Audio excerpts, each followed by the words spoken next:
Good evening, good morning, good afternoon, good whatever to all of you, whoever is out there. Welcome once again to Nerd Week Live, the nerd news show brought to you. I never said that.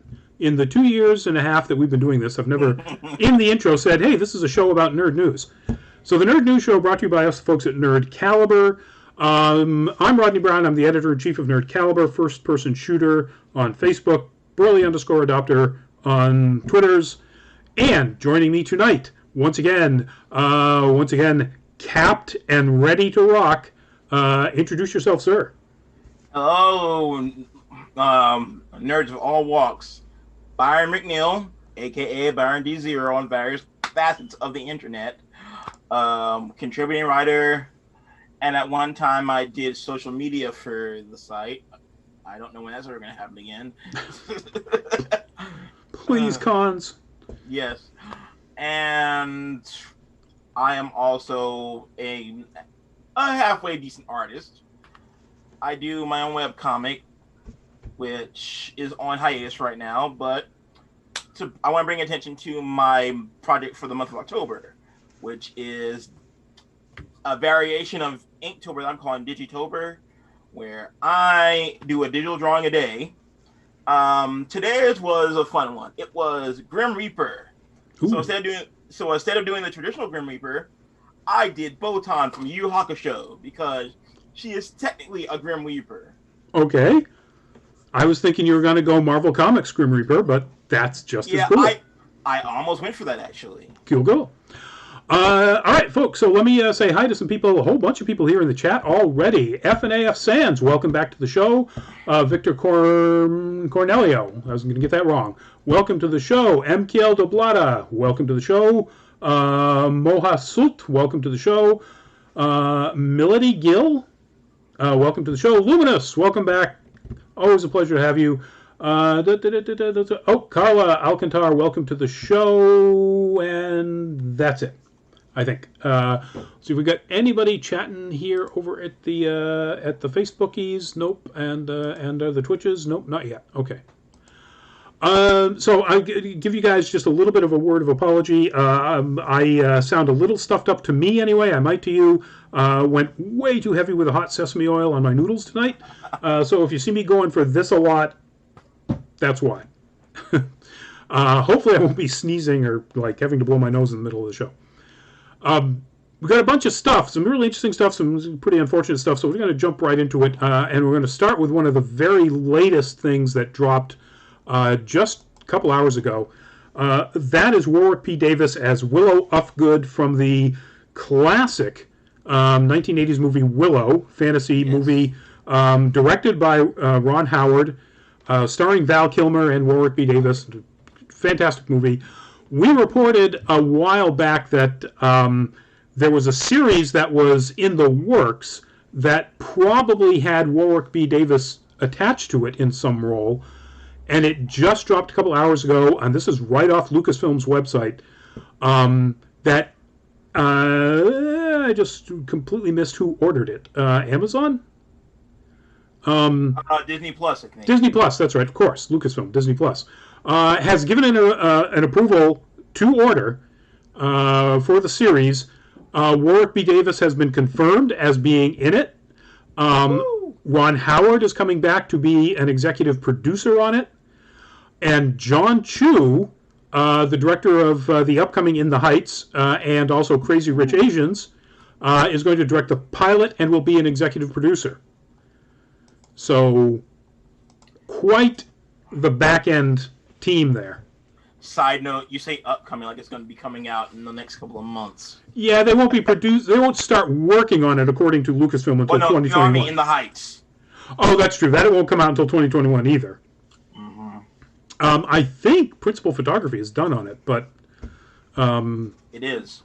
Yeah, that is Lin-Manuel Miranda's next big musical piece. Well, it was his maiden voyage into theater, actually. True. I'm the fanboy here. Sorry, guys. That's okay. That's you did right. And in fact, actually, now that I think about it, since Hamilton wasn't really technically a movie, this would actually be his first movie, right? From his work. Yeah, his first adaptation. Yeah. I mean, he's been in other movies and shows and stuff like that. But all right. So yeah. But we're So talking about another property that he's in later, though. that is true. Good point. So if you haven't seen the 1980s movies, it's a wonderful, fantasy world building, fun action romp. Go watch it.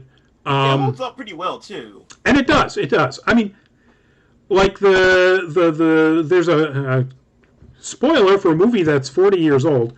There's a Really? yeah, you can't really do a spoiler. There's a big monster transformation at the end that the transformation still holds up, but then the live action puppetry monster heads, I thought it was on like 30.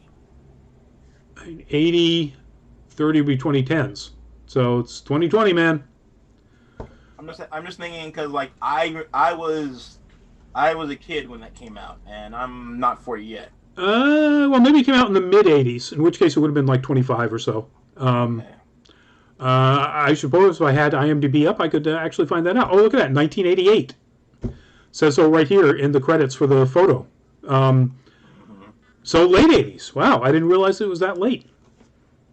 So 32 years. But check it out. It is considered one of the seminal fantasy works. It's a wholly original piece of work.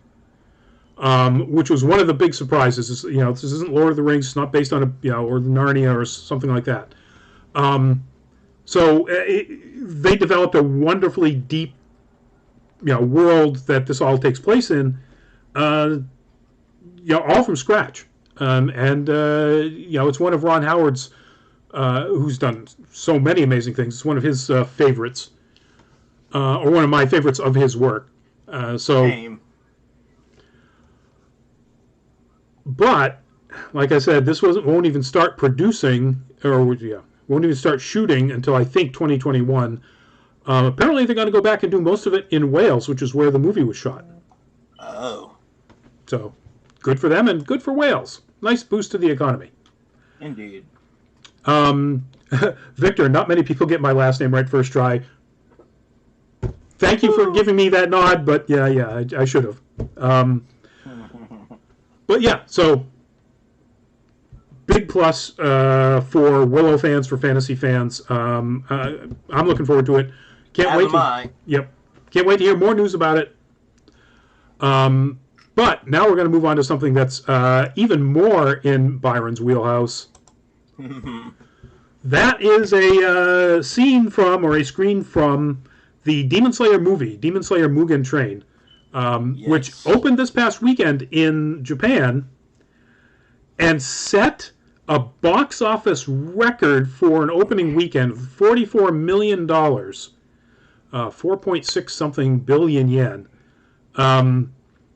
for any Japanese movie ever. This is now the record holder at a time when theaters are operating at reduced seating because Japan still has restrictions in place for COVID. That tells you just how popular this series is. The manga, the anime series.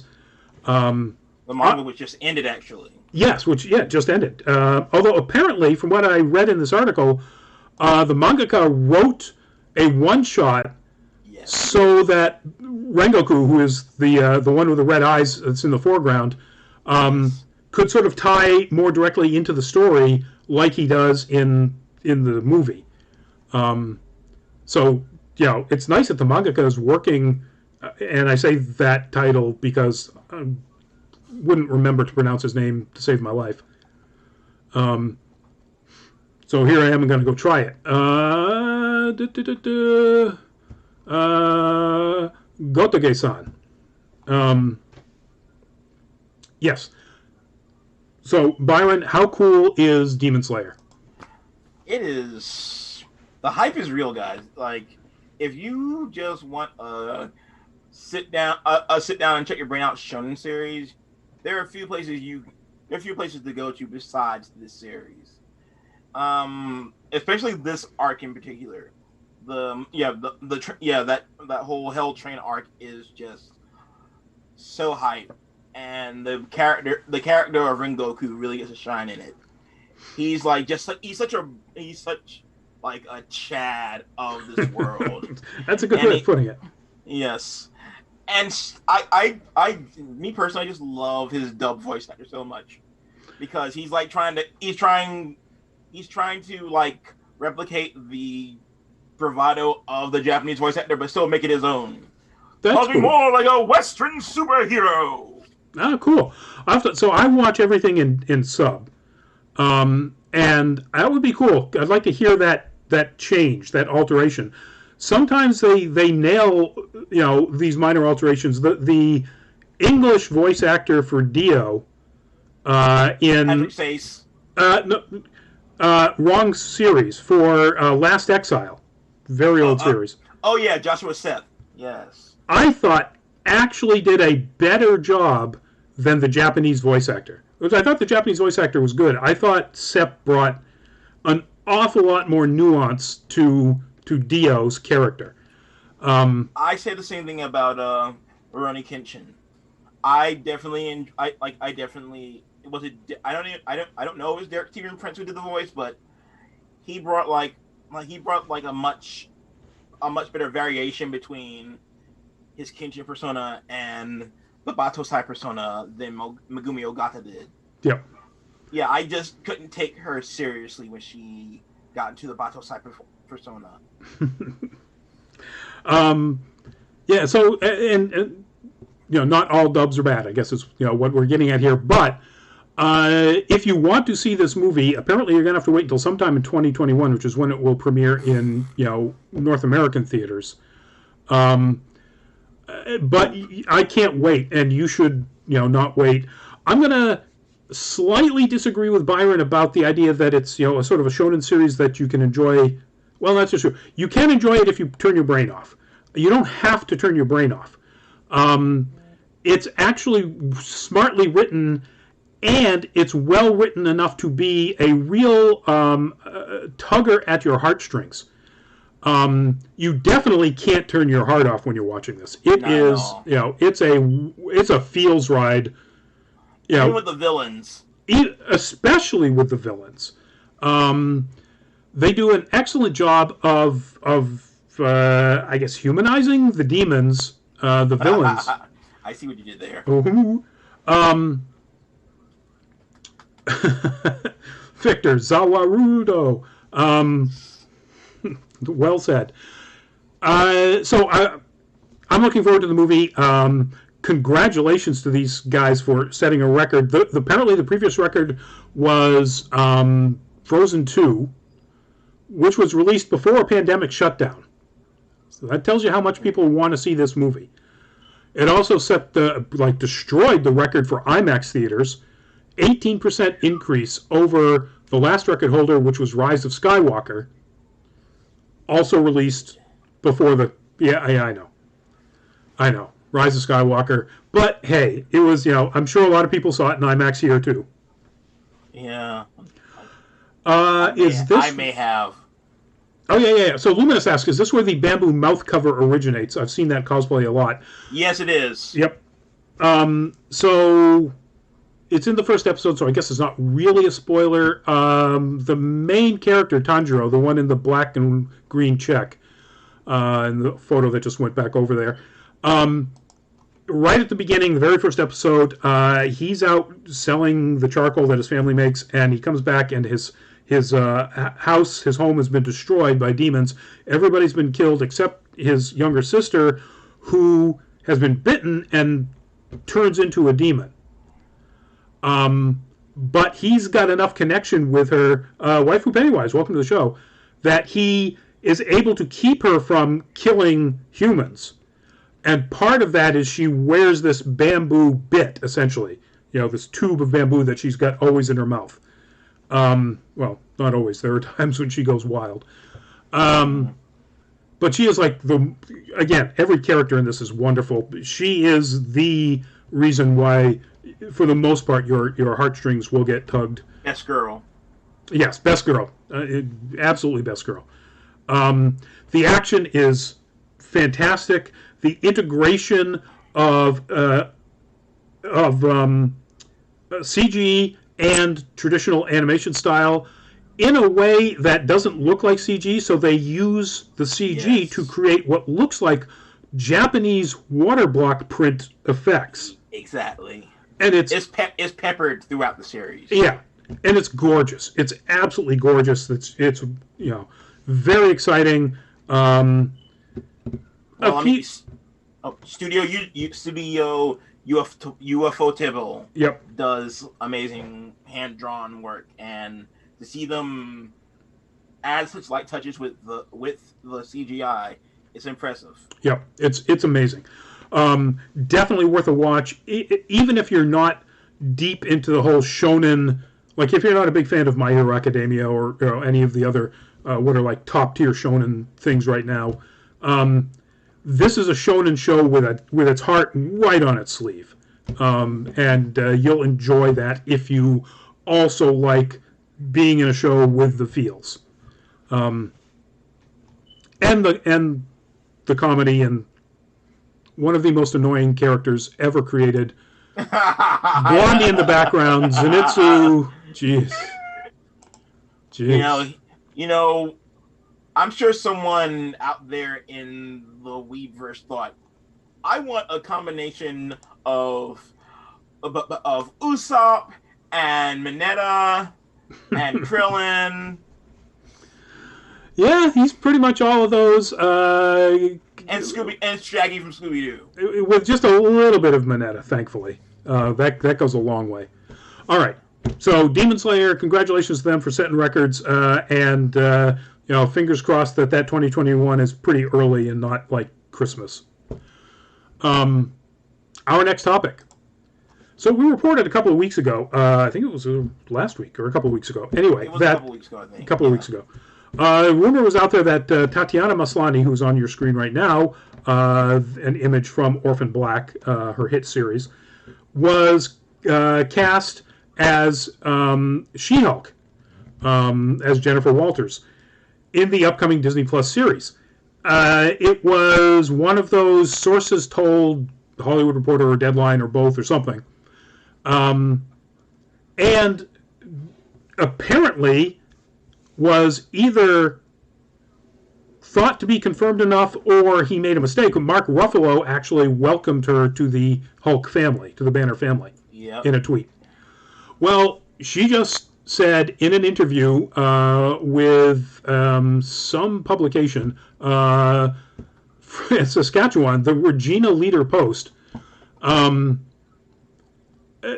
the fact that the quote is about whether or not she was playing She-Hulk, that actually isn't a real thing, and it's like a press release that's gotten out of hand. It's totally not. I've been connected to these things in the past, and press has gotten onto it, but it's not actually a thing, unfortunately. So she's saying it's not happening. She is not going to be playing the She-Hulk.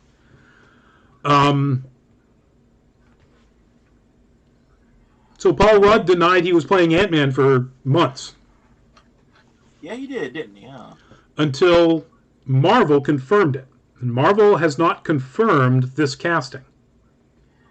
I mean, I was going to say, for all we know, this could be a situation with Benedict Cumberbatch in Star Trek Into Darkness. Right. Oh, I'm not playing Khan. Yeah, you are. That entire movie, I'm just like, this is very Khan-like. This is very Khan-like. And, oh my goodness, I am so shocked. It is Khan. Right. Big shock. Big shock.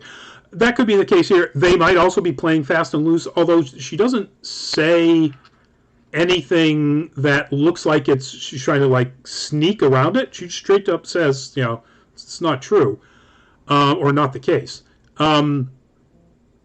But I would not be surprised to find that either she's been told she can't confirm it, in which case, since she's doing interviews and people are asking her, she feels it's okay to deny it. Or it really was just a mistake. Like she was maybe in close talks, but she's not the one. And whoever had that Deadline or Hollywood Reporter or whoever, their sources were just wrong. Could happen. Time will tell, I guess. Yeah, we'll just wait until Marvel makes an announcement, which may be. I mean, this may not happen until next summer when they have like the next D3, or if they have an actual San Diego Comic Con again.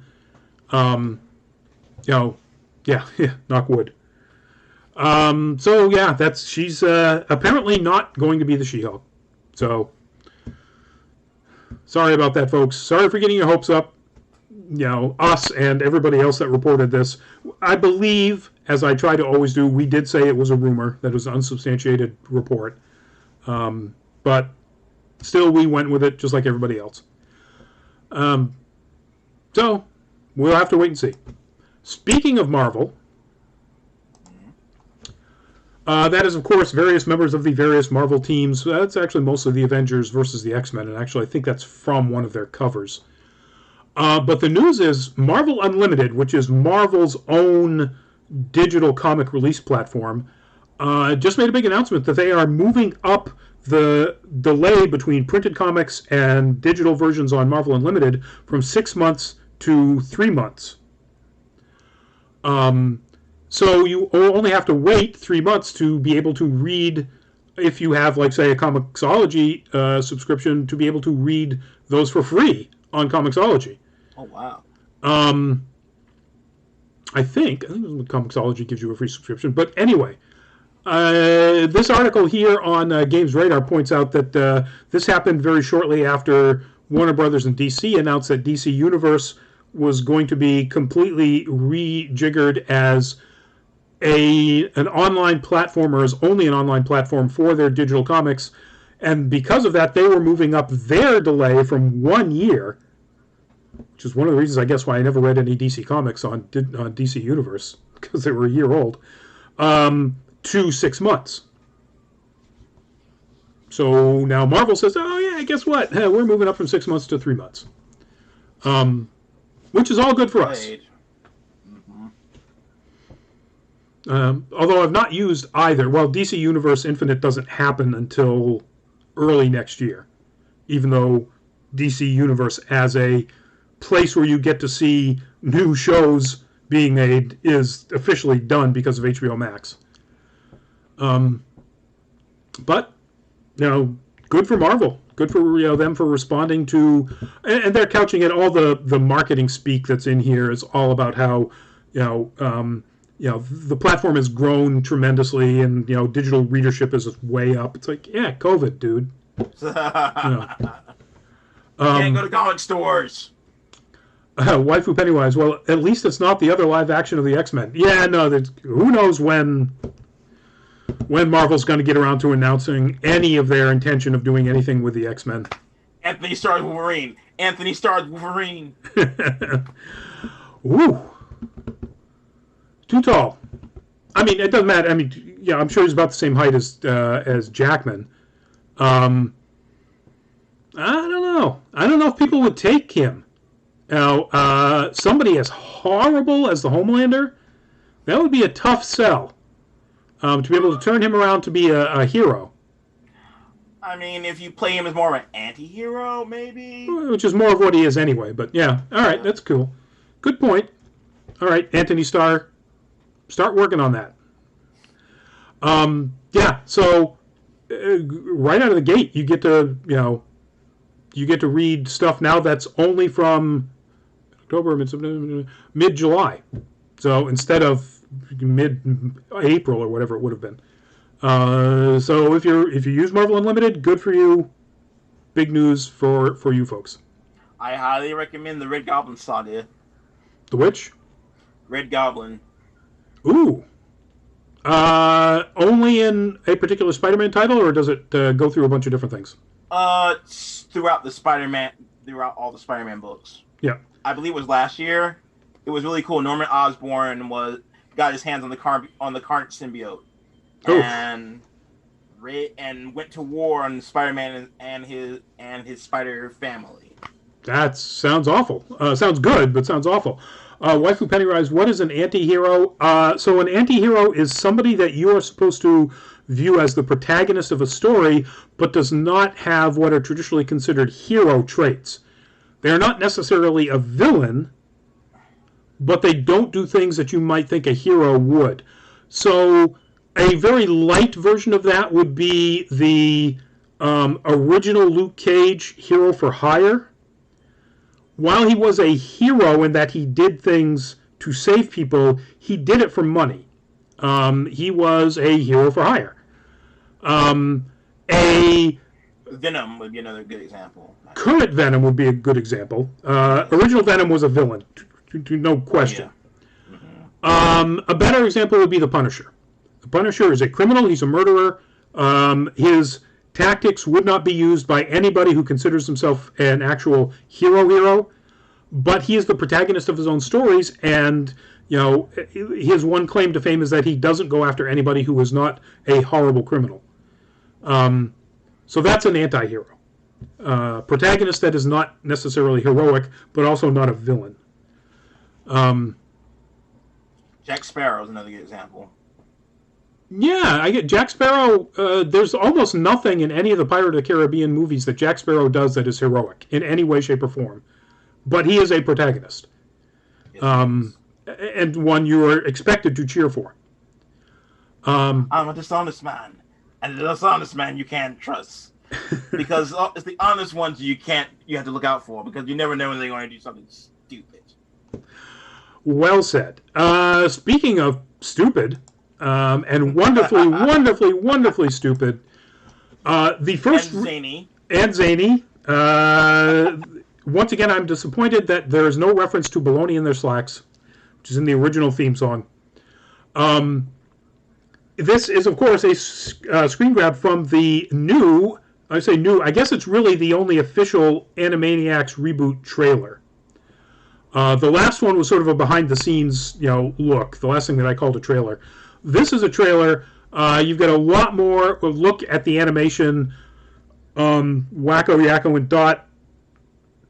But it's real funny. They make, this is a parody of Jurassic Park, like the original.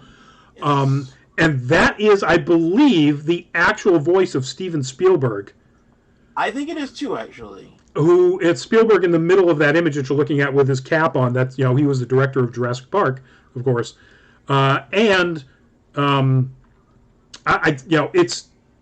hilarious. It shows just how funny the new series is going to be. Waifu Pennywise, the art style looks cleaner. It's way cleaner. It's modern art style. So, but yeah, this was a well over 2 megabyte image, 2000 and something by, I can't remember what, by 13 something.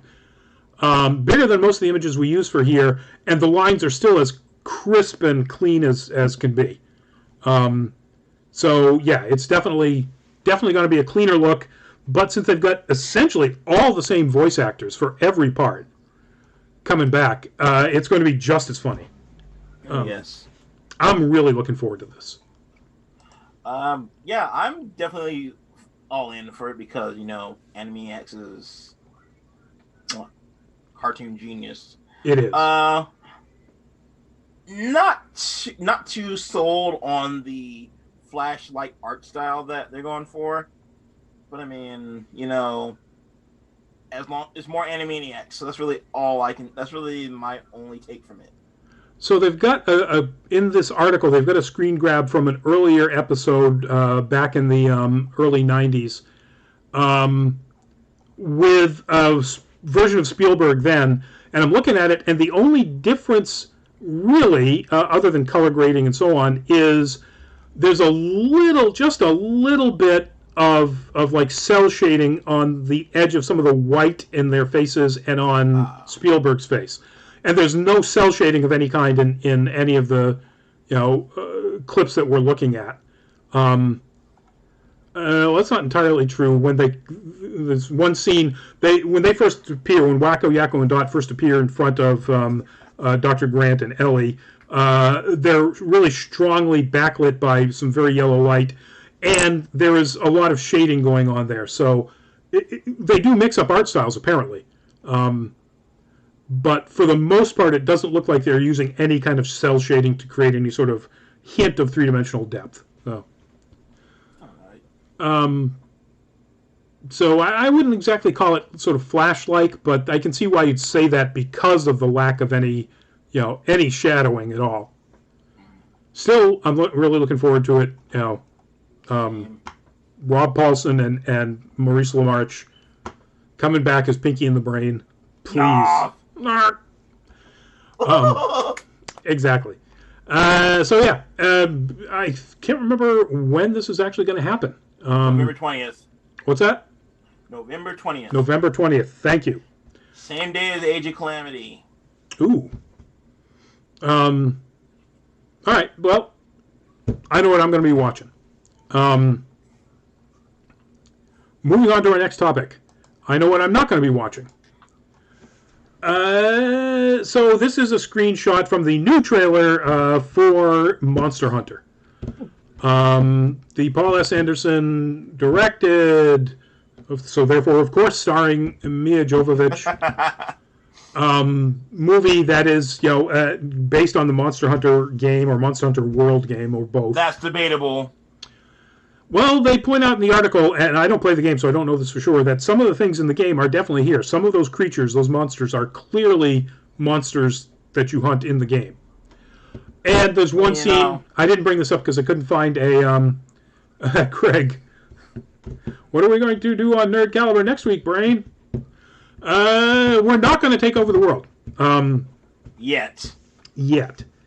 By the way, as a teaser, folks, this week, Thursday night, we're going to be talking about Lovecraft Country in our full fat spoiler chat. So if you haven't watched Lovecraft Country, don't watch. If you have and you want to join in the chats or listen to us talk about what we think about it, please join in. Next week, we will be doing Raised by Wolves. So there you go, Greg. That's what we're going to be doing, at least on part on Nerd Caliber on YouTube and other social media next week. So this trailer just doesn't sell me any more than the initial trailer did. It's, it's military types in, I guess, Afghanistan get transported to, the Monster Hunter world. And they try to kill things with human weapons, and it doesn't go well. And apparently they wind up with, the Monster Hunter weapons. I have no idea. I haven't played the game. I have no idea if these, blazing swords... there are things in the Monster Hunter mythos. And then, of course, the giant, bone sword that I've seen cosplayers do a bunch is in the trailer. One of the characters is actually wielding it at some point, or at least has it on his back. So there are things in here from Monster Hunter. You going to be rushing right out to see this thing, Byron, or what? Hold on a second.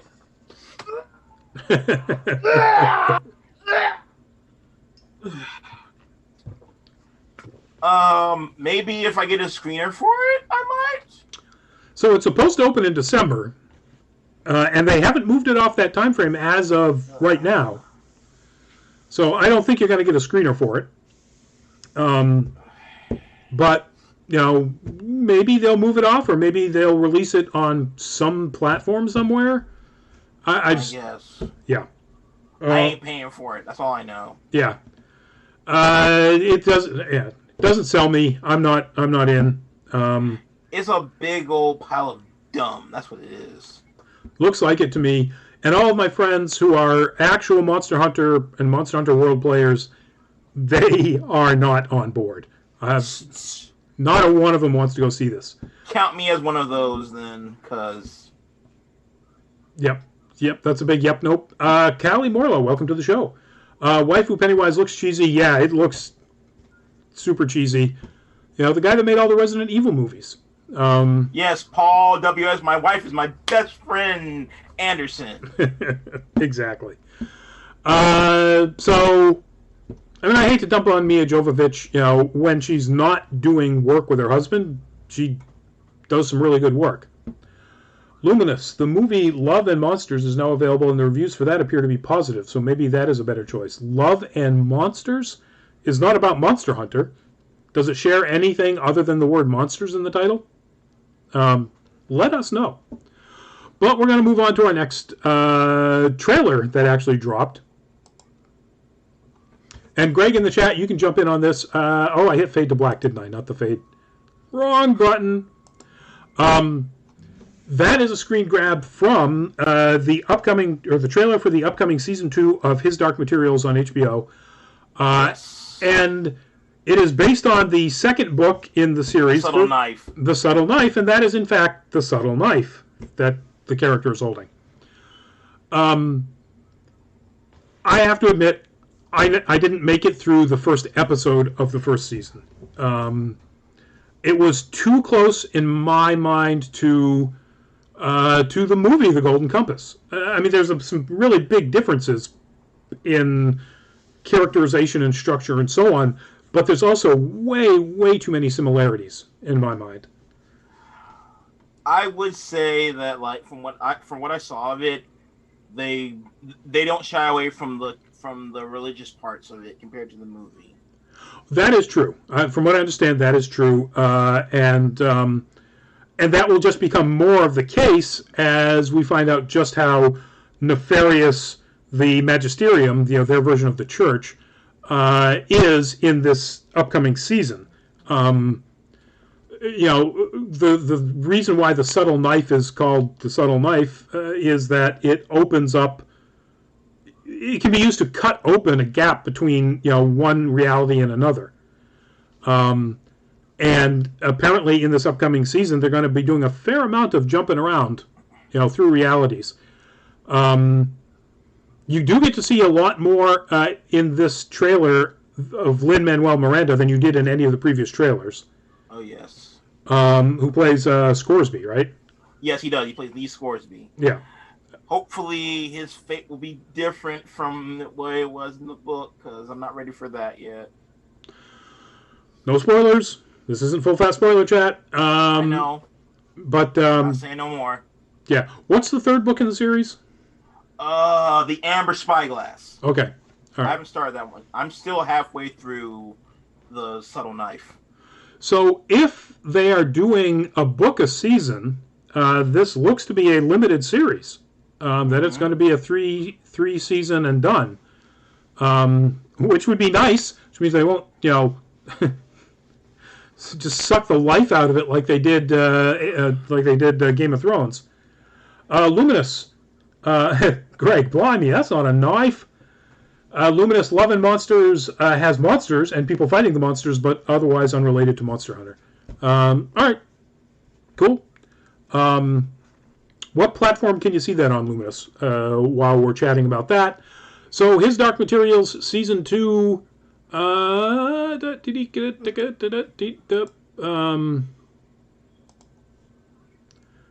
drops on November 16th.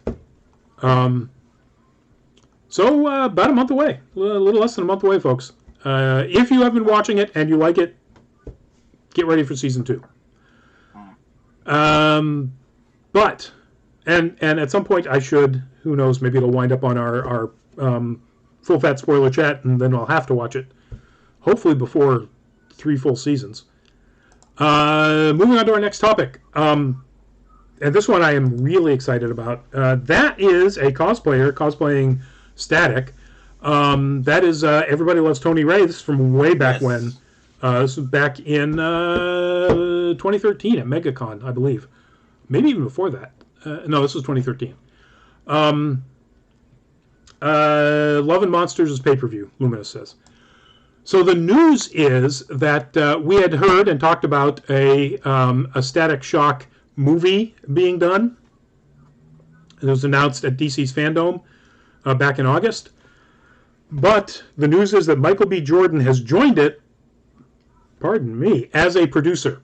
Oh, cool. So Michael B. Jordan and Reggie Hudlin, one of the original people from Milestone Comics, which was where Static was introduced back in '93. A lot of '93 stuff. Mm-hmm. It's apparently when Animaniacs premiered, too. Now, it doesn't say in here how they're going about the storyline, whether it's going to be more like the animated series, with a teenager, Virgil Hawkins, or whatever they're going to call him, getting the powers, So it could still be up in the air. I don't think, because of his age, if they're going to go with a teenage storyline, that Michael B. Jordan would actually be playing Static. I don't see that. You know, it would be really cool. So they're also working on a series, a comic book series. They're bringing back Icon. Isn't Michael B. Jordan as Icon? I could totally see that. I could see that as sort of like a mentor for a younger Static. Hey, Michael B. Jordan, if you're watching the show and you haven't thought of that, consider that possibility. Yes. No need to thank us. No need to thank us. Exactly. I mean, you can with lots of money, or at least just like free tickets to the movie when it comes out. But you don't have to. So, and that's pretty much it. That it's been announced that he is taking over. It doesn't say anything further about when this will happen. Not taking over, but joining. I shouldn't say taking over. He's joining as another producer along with Reggie Hudlin. So now they're launching a new... So Milestone, a lot of the Milestone stuff is being relaunched by DC Comics under its own Milestone imprint again, which Hudlin is he's running it in some fashion. I'm trying to remember what his title is. Anyway, they are launching a new Static Shock digital comic series beginning in February, so 2021. And I don't know if that's going to inform the script for the movie, when any of this will start being made. I can't imagine you're going to see it before 2022, but fingers crossed. Greg, executive producer credits will suffice. Executive producer credits with pay will suffice. Absolutely. If they're just going to give me a credit, like consultant or story idea or something like that. But anyway, so good news for all you Static fans. I'm a Static fan. As am I. Exactly. Do you have Byron? Do you have a particular storyline or something that you'd like to see happen with this?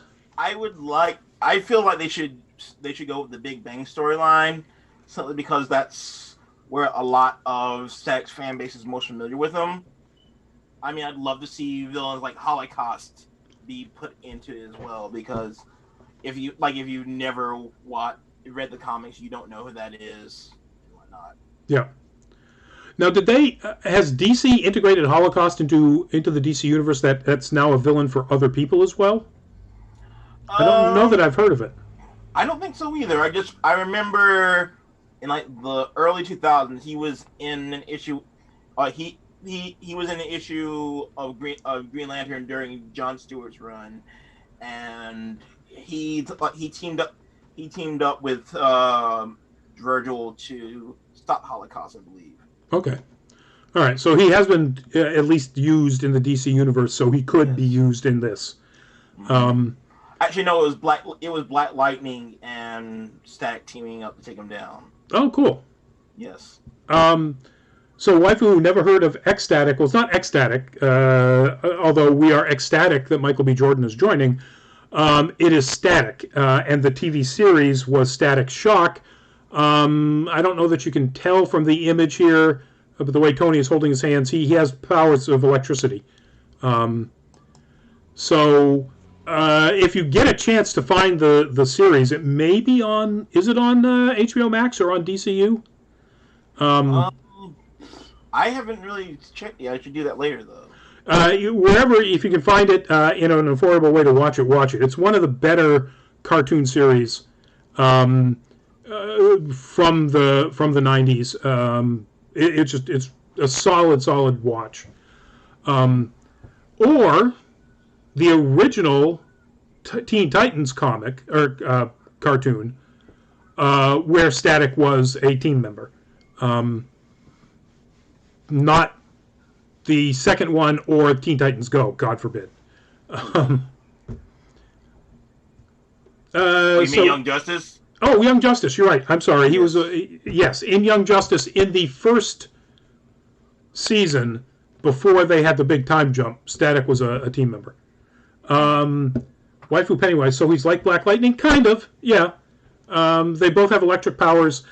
Static's works a little differently. Like, Static can actually use his powers on a piece of metal to actually create enough of a magnetic field that he can fly on it. So there's a bit of a difference in the way their powers work. But yeah, that's, similar use of electrical power. But again, we don't know when it's happening. Fingers crossed it's 2022 at the latest, if not earlier. So our last story is not a particularly good one. That is from a scene, or the two characters from the movie Dungeons and Dragons, one of the worst movies ever made. Considering some of the cast members, some of the Thora Birch is an Oscar nominee, Jeremy Irons is an Oscar winner. It's terrible. But we're not here talking about the movie. What we're doing here is talking about news that Dragonlance, which is one of the most popular game world campaigns that was ever written for D&D, and also a series of novels based in the Dragonlance series, created by Margaret Weiss and Tracy Hickman, who's, I believe, have written all of the Dragonlance novels, has sued Wizards of the Coast, which they own the D&D property, because Wizards canceled a planned trilogy of Dragonlance novels that apparently violates a contract. Okay, well, that happens, and that'll be worked out. But Weiss and Hickman are claiming that it's also related to some of the stuff that we talked about back earlier in the summer, when there was a wave of these revelations coming out about misogyny and racism in everything, in comic book industry, in the games industry, and at Wizards of the Coast. So in the publishing industries, and in this case publishing and games, and they all come together. So the lawsuit claims that Wizard canceled the license agreement with Weiss and Hickman because of a series of well-publicized controversies involving Wizards of the Coast, and I'm kind of reading this verbatim from the comicbook.com article, over the company's hiring practices. Specifically, give me a second here, folks.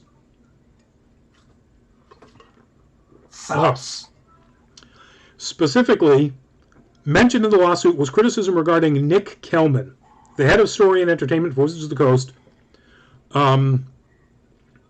Kelman wrote apparently a book called Girls Apean, Paean, which is a song. That's what that word means. Subject to was, quote, subject to ongoing public discussions of whether his work contained or promoted misogyny and pedophilia. So they're claiming the book does in their lawsuit.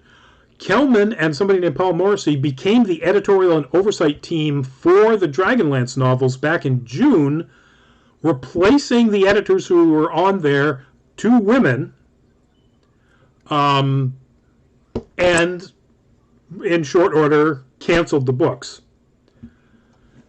which are written by two women. They're obviously trying to make the statement, Weiss and Hickman are trying to make the statement here that these claims of misogyny going through Wizards of the Coast are part of why their contract was canceled. Their licensing agreement was canceled. Circumstantial evidence certainly doesn't look good for Kelman and the people at Wizard, but it's also circumstantial evidence. I mean, unless somebody's got an email which says, yeah, we fired those broads so that we can, throw these, Weiss to Hickman to the curb, it's going to be really tough to prove that.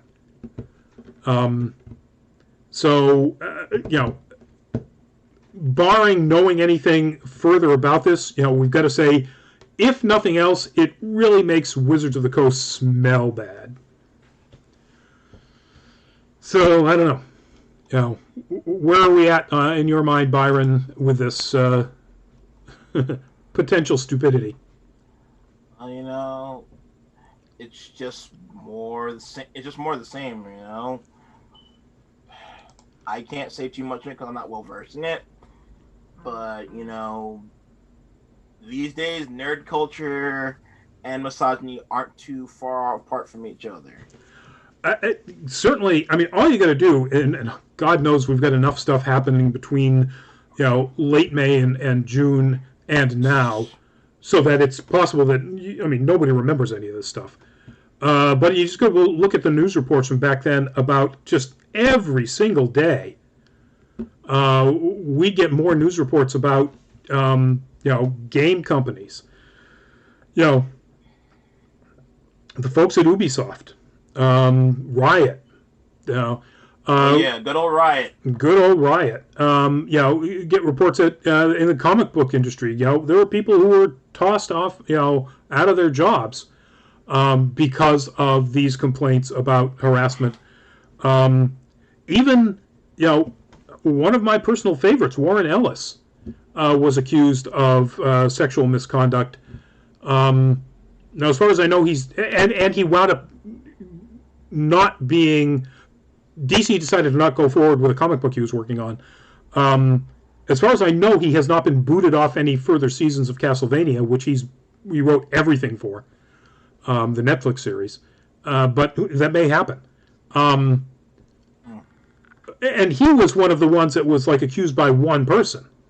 There are people out there who have credible reports of years and years of sexual harassment under their belts, to use a bad term. So yeah, just go back and look at all that stuff. So is this possible? Absolutely possible. Is it likely? Probably. Kind of hard to say that when something seems so A connects to B connects to C obvious, that there isn't at least something there. Now I realize that that's also the the argument that the QAnon morons make. Except that their A connects to cat connects to pudding. And then that means that whatever they believe means, which is just ludicrous. But anyway, so that Wizards of the Coast isn't saying anything about this. Of course, it's a lawsuit. They're not commenting on the lawsuit. We'll see how this plays out. If nothing else, I really doubt that the Dragonlance novels are going to come out. Unless these two guys do, in fact, wind up getting fired and they bring somebody back on who says, yeah, by the way, we're going to renew that agreement. The agreement's done, and very few companies will admit that they made a mistake to the extent that they will go back and say, oh, yeah, by the way, this deal is back on. When the deal's off, the deal's off. So we'll have to see how this plays out. Really sorry that this stuff happens. It really needs to stop happening if that's part of what's going on here. But again, we don't want to get too political, but in the given climate of acceptance of things like that, that's out there at various very high levels. Yep. What are you going to do about it? Except vote. We said this last week. I did my part. I did too. That's how I get a flat tire. Oof. But that's a different story. Nobody poked my tire. I just ran over something, I'm sure. Say hi to your mom for me. Sup? Sup, Jew. What's up is that the show is pretty much over. So sorry for joining. Sorry that you had to join us at the end here, but it is the end. We're just telling everybody to get out and vote. Please vote. Exercise that civic duty. Do it safely. Duty. He said duty. Do it safely, please, but do get out there and vote. With that, again, if you have seen Lovecraft Country and you want to join in with the chat about that on our full fat spoiler chat Thursday night, that's the topic. If you have not, the reason the show is called Full Fat Spoiler Chat is that we do spoilers. We talk about spoilers. We talk about say hi to your mom for me. Luminous, I voted by mail. Thank you. Do we have a schedule? Yes, we start the show at 8 p.m. Eastern every Tuesday. And it usually runs about an hour, which is where we're just about here. If you're not old enough to vote, please try to pay attention to the issues so that when you are old enough to vote, you'll know what's going on. Not everybody was campaigning for political candidates when they were 13, like I did, but what can you say? I was not a fun kid. That's not true. I actually had a lot of fun in my childhood, but I also was very serious about politics from a very early age. Anyway, say hi to your mom for me. If you're going to come back to the show next Tuesday, 8 p.m. Eastern is when we start, and we run for about an hour. The topics, or at least a few of them, will be in the description in the YouTube event and also in the Facebook event that we create for it. Or at least some of the topics. So, with that, join us Thursday night if you want to talk about spoilery stuff with Lovecraft Country. If not, we'll see you next Tuesday. Be safe. If you're old enough to vote, get out there and vote. Byron, if you would say goodnight. Good night, everybody. Byron, what are you doing for the October drawing stuff again? Oh, yes. I'm doing Inktober on my Instagram and my TikTok. My Instagram is the artist known as Byron D0, and my TikTok, where I post the drawing videos, is just Byron D0. Cool. So check either one out. And that is spelled out as the words BYRONDZERO. Yes. All right. Waifu, night. Luminous, good night, and we'll see you all next week, I hope. Bye-bye.